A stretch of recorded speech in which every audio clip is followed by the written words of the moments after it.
नमस्कार, प्रणाम, जय जोहार। मेरा अभिवादन कीजिए स्वीकार। मित्रों, मैं हूं आनंद कुमार। दोस्तों, देश के समाज विज्ञानी श्री बजरंग मुनि जी के लेखों पर आधारित आज हमारा यह दूसरे एपिसोड का जो उनका लेख है, अपराध और अपराध नियंत्रण, यह ज्ञान तत्व अंक 82 16/10/2004 से हमने लिया है। तो आइए जरा हम जानते हैं कि मुनि जी के क्या विचार हैं अपराध और अपराध नियंत्रण के संबंध में। देखिए, दुनिया में जब से मानव की उत्पत्ति हुई होगी, उसके कुछ समय बाद ही अपराध भी शुरू हुए होंगे। बिल्कुल ही प्रारंभिक काल को छोड़कर कोई ऐसा समय नहीं आया होगा जब इस सृष्टि पर अपराध शून्य रहा हो। प्राचीन काल के विषय में तो सिर्फ कल्पना ही संभव है, किंतु जब से प्रत्यक्ष या किंवदंती का भी इतिहास उपलब्ध है, तब से तो निरंतर अपराधों का अस्तित्व रहा है, चाहे उसकी मात्रा कम हो या अधिक। व्यक्ति के अधिकार दो प्रकार के होते हैं: स्वाभाविक, प्राकृतिक या मूल अधिकार। दूसरा, सामाजिक या संवैधानिक अधिकार। यहाँ मूल अधिकार का आशय भारतीय संविधान में वर्णित मूल अधिकारों से नहीं है, क्योंकि संविधान में मूल अधिकार के संबंध में अनेक विसंगतियों मौजूद है। मेरा मूल अधिकार से आशय स्वाभाविक या प्राकृतिक अधिकारों से ही है, जो किसी भी देश या काल में सिर्फ चार होते हैं: जीने का, अभिव्यक्ति की स्वतंत्रता, संपत्ति, स्वनिर्णय। इन मूल अधिकारों पर आक्रमण ही अपराध है। अपराध की स्पष्ट परिभाषा के आधार पर अपराध सिर्फ 5 प्रकार के हो सकते हैं। नंबर 1, चोरी डकैती लूट। दूसरा, बलात्कार। तीसरा, मिलावट कमतौल। चौथा, जालसाजी धोखाधड़ी। और पांचवा, हिंसा आतंक बल प्रयोग। इन 5 को छोड़कर आज तक कोई भी कार्य अपराध माना गया है, नहीं होगा, क्योंकि 4 प्रकार के मूल अधिकारों के उल्लंघन के ये 5 मार्ग ही होते हैं। व्यक्ति के मूल अधिकारों के उल्लंघन को अपराध, क्राइम तथा सामाजिक या संवैधानिक अधिकारों के उल्लंघन को असामाजिक, अनसोशियल या गैर कानूनी, इनलीगल कार्य कहते हैं। ये सामाजिक या गैर कानूनी कार्य अपराधों से बिल्कुल भिन्न प्रकृति के होते हैं। इन असामाजिक या गैर कानूनी कार्यों की पहचान, प्रभाव तथा नियंत्रण कार्य अपराध हो ही। ऊपर लिखे 5 प्रकार के बताए अपराध गैर कानूनी है, किंतु इन 5 को छोड़कर अन्य हजारों प्रकार के कानूनों का उल्लंघन गैर कानूनी होते हुए भी अपराध नहीं है।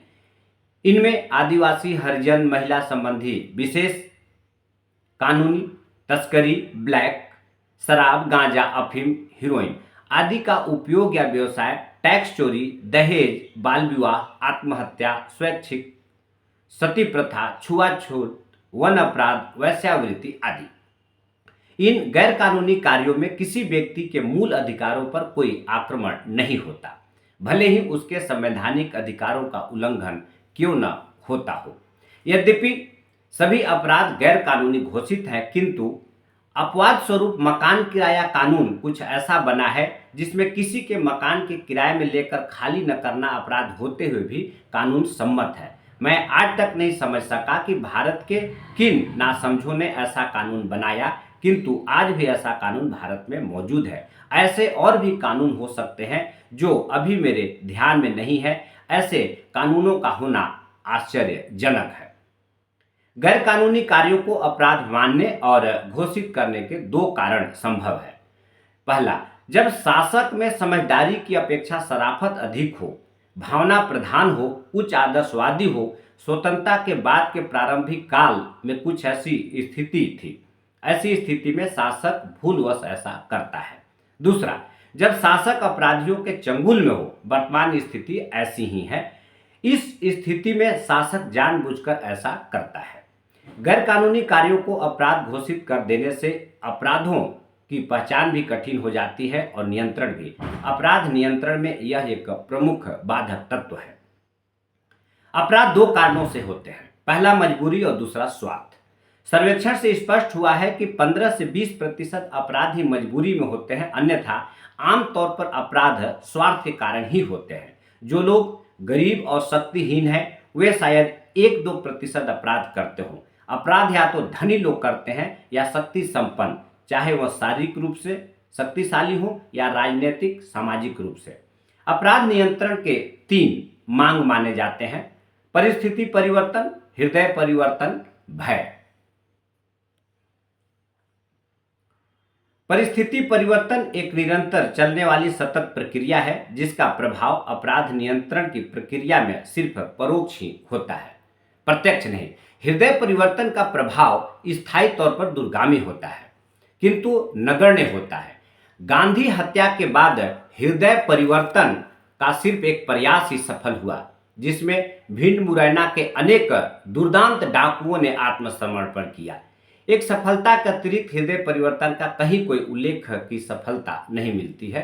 अपराध नियंत्रण के लिए सबसे अधिक प्रचलित और उपयोगी तरीका भय का ही है जो आरंभ से आज तक एक समान उपयोगी बना हुआ है। यह 3 प्रकार का होता है, ईश्वर का, समाज का, सरकार का। इन तीनों का उपयोग समान परिणाम देता है। प्राचीन समय में पहले और दूसरे मार्ग का अधिक और तीसरे मार्ग का नगण्य उपयोग होता था। धर्म प्रधान भी थे तथा समाज व्यवस्था भी मजबूत थी, इसलिए बहुत कम मामलों में शासकीय हस्तक्षेप की आवश्यकता होती थी। धीरे धीरे ईश्वरीय भय अपराध नियंत्रण के प्रभाव शून्य हो गया। बड़े बड़े डकैत धर्म का उपयोग अपराध सहायक रूप में करने लगे। तब तो स्थिति यह हो गई कि धर्म का अर्थ आचरण और गुणों से हटकर संगठन के रूप में हो गया। अपराध नियंत्रण का दूसरा आधार सामाजिक शक्ति भी निष्प्राण हो गई। समाज का कोई स्वरूप नहीं रहा। अब तो अनेक अपराधों में सामाजिक सुरक्षा पाने लगे हैं क्योंकि समाज का स्थान भी शासन ले लिया। लेकर शासन एकमात्र ही ऐसी इकाई बची है जो अपराध नियंत्रण में भय का उपयोग कर सकती है। अतः कुल मिलाकर शासन व्यवस्था से ही तात्कालिक संभावना दिखती है। यही कारण है कि हम इस विषय पर गंभीरता से विचार कर रहे हैं।